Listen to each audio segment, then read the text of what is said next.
Sunana Tahir Tahir wanda aka fi sani da Tahir TV1. To a nan dai inda kuke gani wannan jirgi shine jirgin da ya taho daga Chalawa ya ɗibo dutse zuwa zai kai railway wacce take jihar Kano State a cikin Bata kenan. To ya taho sai ya samu ɗan fatal crash aka samu, ko daga ɓangaren direban ne ko kuma daga ɓangaren matsalar na'ura, wanda gashi dai kuke gani kamar haka. Gashi nan kuna gani ya sauka daga kan layin diga kenan ma baki ɗaya.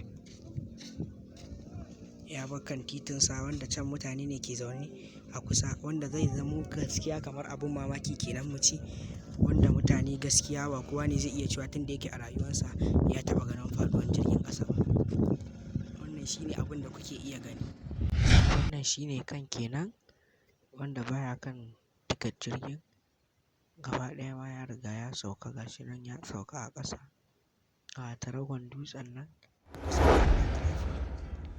Gashi nan gaskiya kamar abin mamaki kenan mu ce, wanda mutane gaskiya ba kowa ne zai iya cewa tun da yake a rayuwarsa ya taɓa ganin faɗuwar jirgin ƙasa ba.